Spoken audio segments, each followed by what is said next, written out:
Without objection, and I will now recognize the gentlelady from Vermont for 5 minutes. Thank you so much, Mr. Chair. We're here today because Republicans are uncomfortable that a nonprofit has labeled several of their core organizations as hate groups. And I'd like to explore the facts and understand why the organizations sitting before us today, particularly the Family Research Council, Mr. Perkins, may have been labeled a hate group by the SPLC. FRC was designated as an anti-LGBTQ hate group by SPLC in November 2010 for its dissemination of false and denigrating propaganda about gays and lesbians. The designation was based on FRC's pattern of spreading debunked claims linking homosexuality to pedophilia.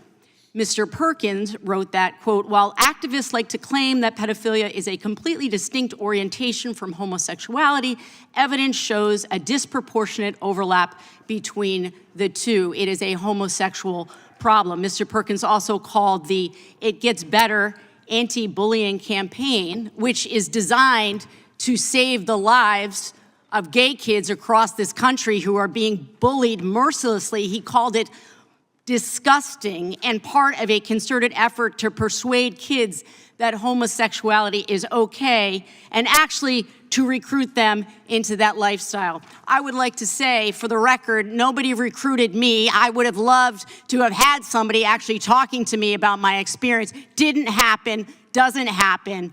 And if that's not enough, we have documented connections that Mr. Perkins has appeared at organizations that have been supportive of white supremacist groups. So look, the SPLC did not make up these designations out of thin air. We have the receipts. And I just want to say words matter. Accusations that an entire community is dangerous because of who they love makes LGBTQ Americans who live in all of our districts, every single district here, over 9% of Americans identify as being part of the LGBTQ community. So it makes all of those people less safe. That's tens of millions of Americans, and I'm one of them. And as far as I know, I'm the only one that I know of on this committee that identifies, as I say, that I know of, because the largest subsection of the LGBT community in this country is the bisexual subset of that organization. So again, that I know of. I'm curious, Mr. Perkins, are you familiar with the app Grindr? With what? The app Grindr. Are you familiar with the app Grindr? No, I'm not. You're not? Okay, well, I'll just say, it's a gay dating app. And I bring it up today because I'm so sick of the hypocrisy coming from the other side of the aisle. Did you know the Grindr app crashed at the RNC convention in Milwaukee? And do you know it crashed again near the Charlie Kirk Memorial? This is no slight to all of those people who were there grieving. I'm just saying, this is the reality. In your own ranks, in your own offices, there are gay Americans who desperately want you to stand up for them. And it is so disheartening over and over again to come into this committee and be told that somehow I don't have a right to be here. And that somehow I am making Americans less safe just by existing. When tens of millions of Americans just want to live their life and be left alone. They want to be left alone. They don't want to have their lives dragged once again in front of this committee.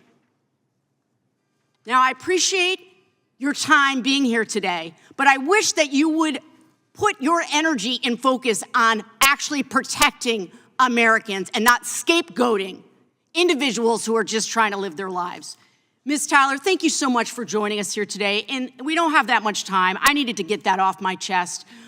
How does scapegoating groups like the LGBT community that I am a part of fit into the authoritarian playbook? Because that is what concerns me.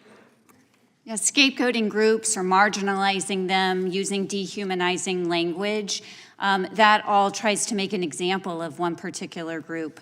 And it starts often with groups that are have the least power in society and then goes from there. And so I think as Americans, we should be about protecting every person in this country and making sure that all of their civil rights and liberties are fully protected. That's right. We need to push back. And I just want to say, Mr. Cipher, I believe it was you who said earlier that the majority of the country stands with you against same-sex marriage. The most recent Gallup poll shows about 70% of this country supports same-sex marriage, and it's been holding steady at that number for quite a long time. And I yield back. I thank the gentlelady from Vermont. I'll now recognize the gentleman from Wisconsin for up to 5 minutes.